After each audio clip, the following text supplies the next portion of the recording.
Buletin Didik 7 Januari bersama saya Khairi Hazwan Muhammad Asri. Assalamualaikum dan salam sejahtera. Akta kesalahan-kesalahan seksual terhadap kanak-kanak 2017 perlu dikaji dan disemak semula.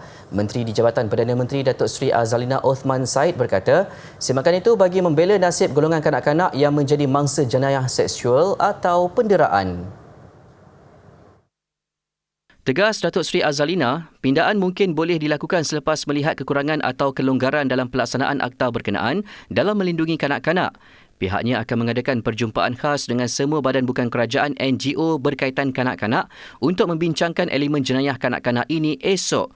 Beliau berharap sesuatu kes itu boleh diselesaikan dalam masa setahun dan ketika ini katanya ada beberapa kelonggaran yang perlu dikemaskini. Katanya lagi antara aspek yang perlu dilihat semula adalah mahkamah khusus bagi kanak-kanak.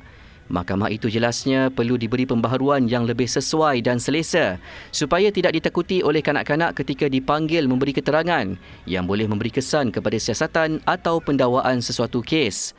Beliau juga akan mengadakan perbincangan dengan Menteri Pendidikan Fadilina Siddiq dalam masa terdekat supaya wujudnya program kefahaman umum yang jelas berhubung kesalahan seksual terhadap kanak-kanak di peringkat sekolah rendah dan menengah.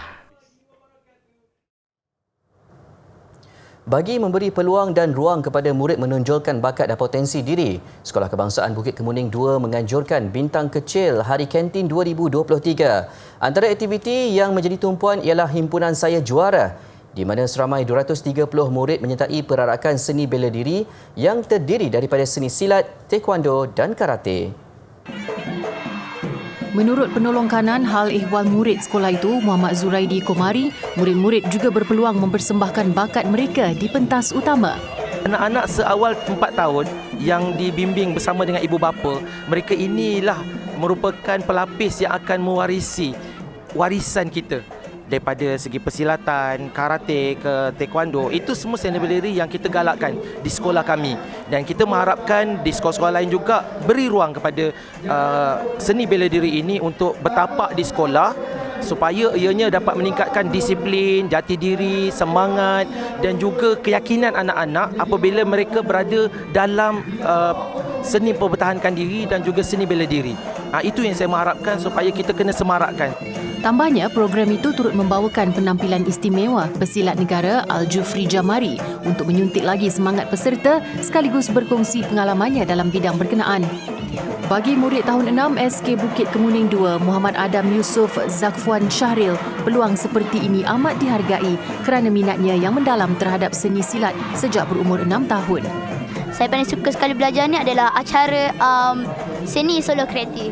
Sebab dia kreatif dan kita ada wirasa, wiraga, wirama. Dia ada macam kita lawan ni, kita dalam keadaan seorang-seorangan. Tapi kita lawan ni, kita bayangkan di depan kita ni ada orang. Kita kena tahu, okey, kita lawan ni beramai-ramai orang ke ataupun seorang. Macam itulah.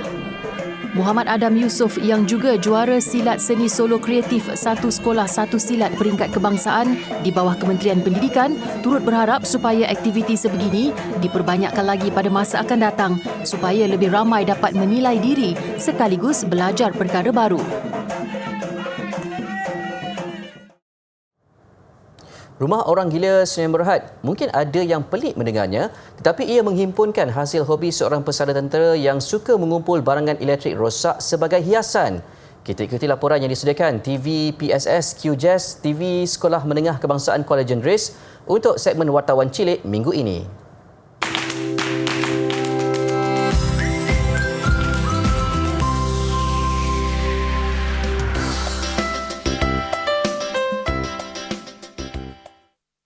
Rumah Orang Gila Senayan Berhad. Bunyinya tidak masuk akal tetapi itu yang telah dilakukan oleh Abdul Manap Ibrahim, 72 tahun, seorang bekas tentera di Kampung Palahnya, Hulu Telemong, Terengganu.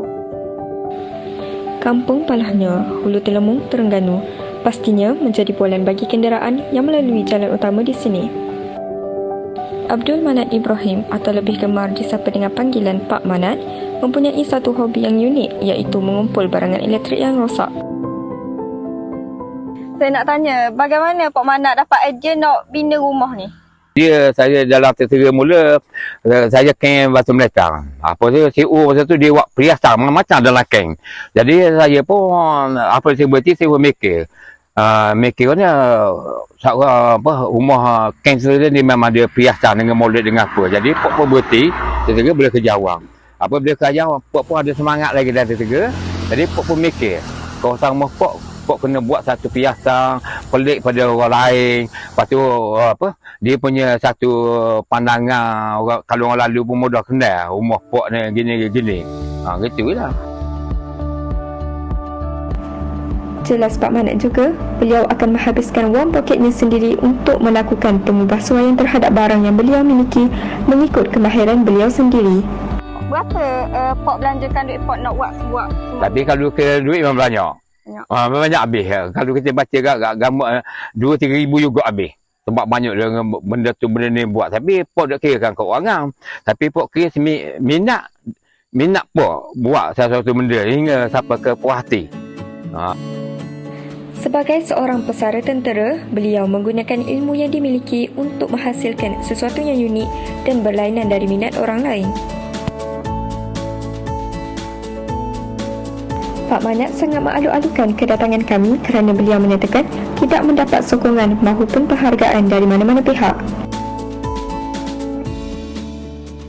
Pak Manat juga sempat berpesan supaya tidak memandang serong terhadap minat seseorang kerana pastinya setiap orang mempunyai minat tersendiri. Jadi inilah serba sedikit kisah mengenai Rumah Orang Gila Sindiar Berhad. Saya Nurul Najwa Peti Isa, wartawan QJAS TV SMK Kuala Jederis, melapor diri dari Kampung Palohnyo, Hulu Telemong, Terengganu.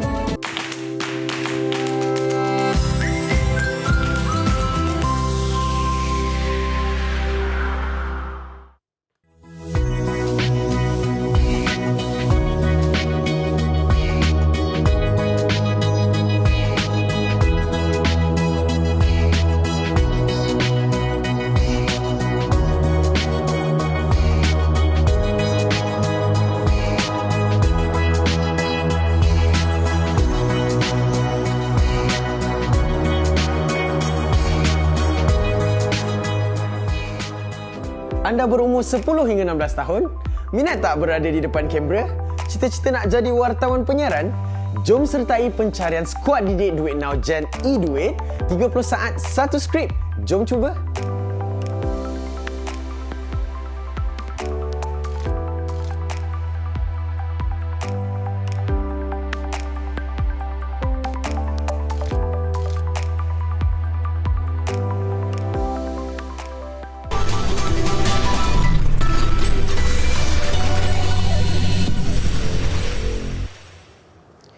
Yang di-Pertuan Agong Al-Sultan Abdullah Riayatuddin Al-Mustafa Billah Shah berkenan melawat kampung orang asli Kuala Boh, Cameron Highlands, Pahang siang tadi. Baginda turut berkenan menyampaikan sumbangan kepada penduduk kampung itu. Keberangkatan tiba Al-Sultan Abdullah pada jam 10.40 pagi disambut penduduk kampung berkenaan. Turut hadir Menteri Besar Pahang Datuk Seri Wan Rosdi Wan Ismail. Baginda kemudian berkenan menyampaikan sumbangan peribadi kepada 128 ketua keluarga dan kira-kira 200 kanak-kanak di perkampungan itu. Ketika beramah mesra bersama penduduk, Al-Sultan Abdullah bertitah kerajaan negeri diminta menyediakan rumah kos rendah dan kemudahan internet bagi kegunaan penduduk orang asli di penempatan itu. Baginda turut mengingatkan penduduk supaya menjaga kesihatan mereka dan keluarga masing-masing.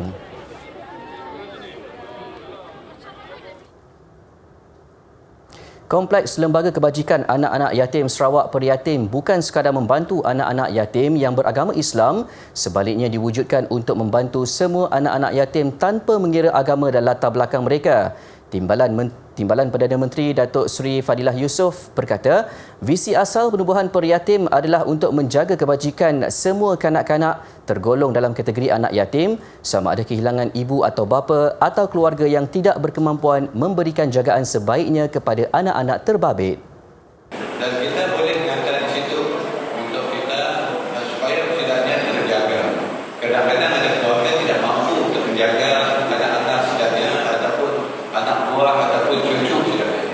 Jadi bolehlah hantar ke Periyatim supaya Periyatim boleh membantu untuk menguruskan setidaknya dan waktu cuti sekolah setidaknya akan dihantar balik ke kampung dan sebagainya.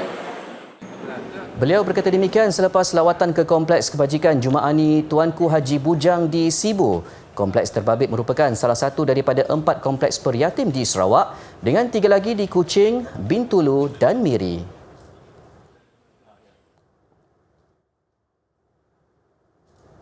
Program pemberian vaksin COVID-19 Selvax dan dos penggalak secara percuma menerusi inisiatif Kerajaan Negeri Selangor yang bermula hari ini mendapat sambutan dingin dalam kalangan masyarakat. Hanya sebilangan kecil rakyat mempunyai kesedaran untuk mendapatkan perlindungan berkenaan walaupun ketika ini ada kebimbangan peningkatan kes COVID-19. Tinjauan pihak kami di Pusat Pemberian Vaksin Klinik Selcare Universiti Selangor sejak jam 12 tengah hari hingga 3 petang tadi mendapati kurang 5 individu yang mendapatkan dos penggalak. Kebanyakan yang hadir pula hanya golongan muda. Individu yang terpanggil untuk mendapatkan dos penggalak hari ini berpandangan peningkatan kes di negara lain antara sebab mereka mendapatkan suntikan terbabit. Kita pun kan baru-baru ni ada yang kes yang China nak masuk sini kan. So expectation kerajaan pun untuk COVID ni pun tinggi. So sebelum apa-apa better saya ambil booster ni untuk my protection lah. Saya nak ambil booster untuk yang kali kedua ni sebab sekarang kita tak jangkakan kes akan meningkat ke apa ke, lagipun ada varian baru. So ambil booster ni untuk protection diri sendirilah. Sementara itu, Pengerusi Jawatankuasa Tetap Kesihatan Awam Selangor Dr. Siti Mariah Mahmud berkata, inisiatif ini mungkin kurang mendapat sambutan kerana baru diumumkan semalam. To be fair, kenyataan bahawa Selangor akan meneruskan dos penggalak ni baru semalam kita keluarkan kenyataan mengatakan kita bermula hari ini. Saya merasakan bahawa berita itu belum sampai lagi kepada rakyat dan kami bercadang untuk mempergiatkan lagi promosi supaya rakyat tahu ada. Beliau juga tidak menolak kemungkinan masih terdapat persepsi negatif berkaitan pengambilan vaksin di media sosial sekaligus menyebabkan kebimbangan orang ramai untuk mendapatkan suntikan itu. Artifak ini ialah baju berayat. Baju berayat berwarna merah ini dijahit dengan benang perak serta tidak mempunyai lengan dan kola. Ia mempunyai motif kaligrafi ayat-ayat suci Al-Quran dan ayat-ayat yang memuji kebesaran Allah. Baju ini juga diperbuat daripada kain kiswah yang digunakan untuk menutupi bahagian dalam Kaabah di Mekah pada suatu ketika dahulu dan pernah dimiliki oleh Raja Nikpek Raja Jammu, kerabat diraja Kesultanan Melayu Patani pada tahun 1805 Masihi.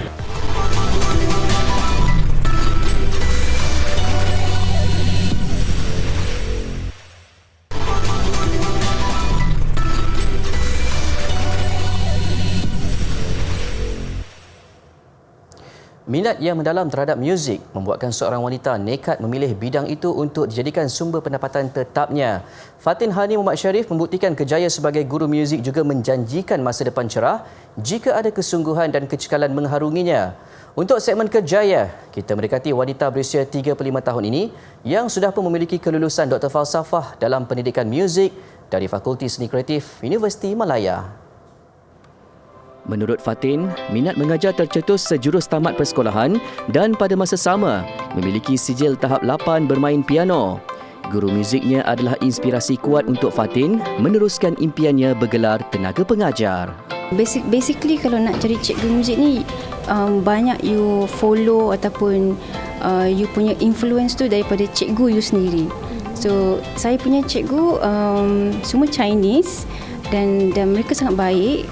So saya memang I want to become like my piano teacher. So dan saya mengajar balik after saya habis grade 8 tu dan saya continue ambil diploma in piano pula. Dan saya mengajar balik dekat tempat yang saya belajar tu. Kat situlah saya start saya punya career sebagai cikgu piano. Ia menjadi titik permulaan Fatin mengorak langkah dan berusaha membuka akademi muzik sendiri iaitu Punca Alam Music Academy pada 2016. Mengakui kejayaan ini ada cabarannya, kesabaran serta kemahiran komunikasi yang baik amat diperlukan, terutama apabila berdepan murid yang masih muda. Ada yang start daripada 3 tahun yang belum lagi tahu ABC. Itu cabaran dia, kita kena ajar semua aspek macam ajar letters dulu, numbers dulu and then ajar piano, ajar fingering. Menurut Fatin, melalui kerjaya sebagai guru muzik, setiap individu mampu memperoleh pendapatan mencecah ribuan ringgit. Kerjaya itu bukan sahaja boleh dilakukan secara sampingan, malah sebagai sumber pendapatan tetap. Berbaloi, memang berbaloi. Especially sampai you dah boleh buka your own music center, memang boleh survive. Actually, it's a good business buat music ni. Any music house pun like because there is career in music kan. You can be educator, you can boleh jadi pensyarah, you boleh jadi cikgu, home private lesson, which is your income is 100% to you. Fatin turut menasihati mana-mana individu yang ingin menjadikan guru muzik sebagai kerjaya agar sentiasa berlatih sejak usia muda. Tambahnya, kerjaya sebagai pemuzik atau guru muzik akan lebih terjamin jika individu terlibat tidak pernah berhenti mencari ilmu dan sedia melanjutkan pelajaran ke peringkat lebih tinggi.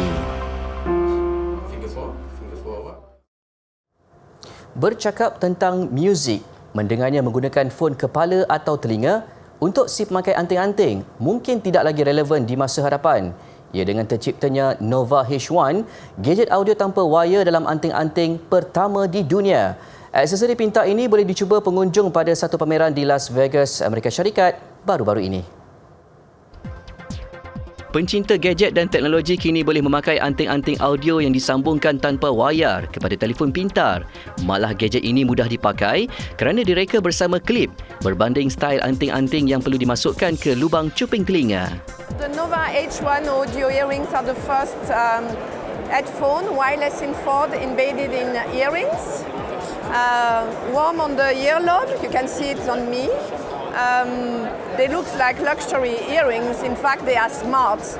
You can connect them with to your phone via Bluetooth to make phone call or listen to your music. Alat ini menggunakan teknologi bunyi langsung yang dipatenkan oleh Nova dengan membawa audio langsung ke telinga dan tidak didengari orang sekeliling.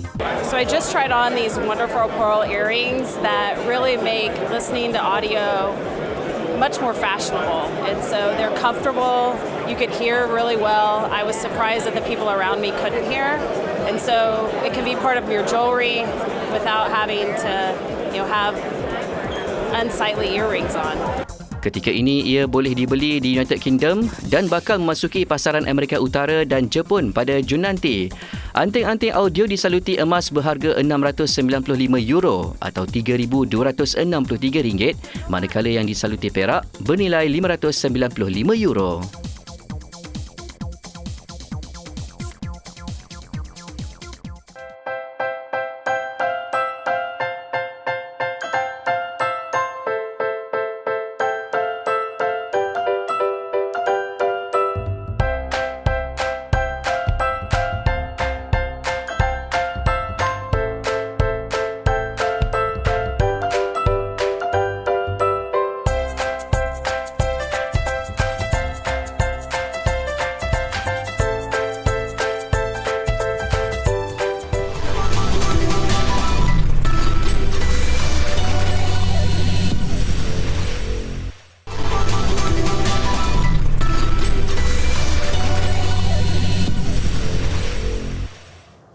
Tumpuan pengikut bola sepak ASEAN khususnya Malaysia terarah ke Stadium Nasional Bukit Jalil hari ini apabila skuad kebangsaan negara melayan kunjungan Thailand di perlawanan pertama separuh akhir Piala AFF 2022.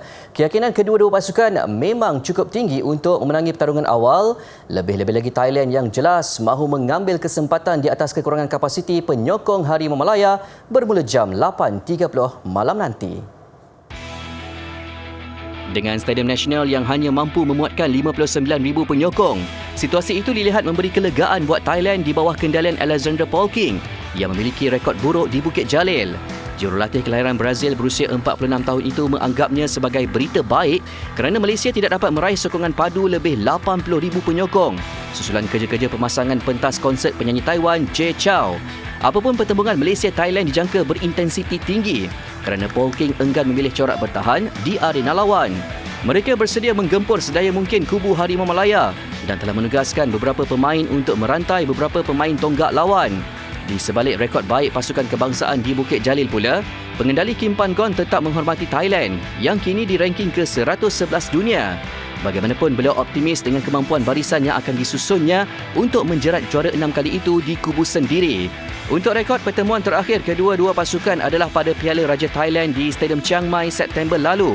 Pertemuan itu memihak Pangon yang berjaya membantu Harimau Malaya layak ke pentas final hasil kemenangan sepakan penalti 5-3 selepas perlawanan terikat 1-1. Kali ini, kedua-dua pasukan berdepan satu lagi situasi dramatik apabila tidak memiliki barisan pemain terbaik pada kempen Piala AFF.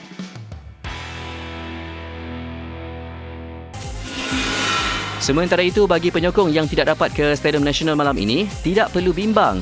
Anda masih boleh mengiringi perjuangan Harimau Malaya umpama di stadium dengan menyaksikan secara langsung perlawanan di 14 skrin besar di seluruh negara. Menteri Belia dan Sukan Hannah Yeoh berkata, kementeriannya bersama Kementerian Perpaduan Negara mengambil usaha itu bagi memastikan rakyat dapat menikmati aksi berkenaan pada masa sama, berkumpul dan bersatu hati memberi sorakan padu kepada skuad bola sepak negara.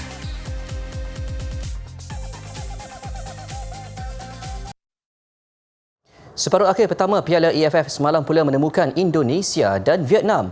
Aksi itu gagal dimanfaatkan sebaiknya tuan rumah selepas kedua-dua pasukan terpaksa akur dengan kebuntuan jaringan. Vietnam menghela nafas lega menuju aksi kedua selepas terikat tanpa jaringan dengan Indonesia pada aksi separuh akhir pertama Piala AFF 2022 di Stadium Gelora Bung Karno, Jakarta. Dengan keputusan itu, skuad Garuda yang juga naib juara Piala AFF 6 kali tampak membawa tugas sukar di perlawanan timbal balik di Stadium Maidin Isnin ini. Pada aksi terbabit, Vietnam mendapat peluang seawal minit ke-11. Namun percubaan Nguyen Quang Hai melantun dan melambung tinggi melewati gawang tuan rumah. Pemain sayap Indonesia Yaakob Sayuri terlepas peluang membuka jaringan pada minit ke-20 apabila hanya berdepan penjaga gol lawan Dang Van Lam. Dia tidak menyudahkan bola, sebaliknya membuat hantaran lintang. Van Lam cemerlang menafikan percubaan Marcelino Ferdinand minit ke-35 untuk kedudukan kekal tanpa jaringan sehingga babak pertama berakhir. Bersambung babak kedua, tidak banyak peluang tercipta apabila kedua-dua pasukan bergelut untuk mendapatkan gol pendahuluan, memaksa perlawanan berakhir 0-0. Arena bola sepak dunia menerima satu lagi perkabaran duka apabila bekas bintang Itali Gianluca Vialli meninggal dunia pada usia 58 tahun susulan pertarungan menentang kanser pankreas buat kali kedua. Vialli dikesan menghidap kanser pada 2017 dan kali kedua pada tahun lalu. Kenyataan keluarganya menyebut beliau meninggal dunia di samping keluarga selepas 5 tahun bertarung dengan penyakit itu bersama semangat yang tinggi. Vialli adalah sebahagian daripada pasukan jurulatih yang membawa pasukan kebangsaan Itali menjuarai Euro 2022. Bagaimanapun, beliau meninggalkan tugas itu bulan lalu untuk menjalani rawatan. Vialli memulakan karirnya di kelab Cremonese di Itali pada 1980. Di situ beliau menjaringkan 23 gol daripada 105 penampilan dalam aksi liga. 4 tahun kemudian, Vialli menandatangani kontrak bersama pasukan legenda Sampdoria yang memukau Itali dan Eropah pada lewat 80-an dan awal 90-an, antaranya memenangi kejuaraan Serie A. Vialli membentuk gandingan ikonik di bahagian serangan bersama rakan sepermainannya sewaktu kecil, Roberto Mancini. Mereka digelar I Gemelli del Gol dalam bahasa Itali yang bermakna kembar gol. Penggempur itu menghabiskan 8 musim di Sampdoria sebelum menyertai Juventus pada 1992 dengan nilai perpindahan rekod dunia ketika itu 16.5 juta euro. Mendiang memenangi trofi Liga Juara-Juara Eropah bersama Juventus sebelum menyertai Chelsea pada 1996 dan menjadi pemain merangkap pengurus pada 1998. Paparan sekumpulan ahli biologi melepaskan 2 ekor penyu yang terperangkap dalam pukat nelayan di Buenos Aires dan Argentina mengakhiri buletin didik. Saya Khairi Hazau Muhammad Asri, salam hormat dan Assalamualaikum.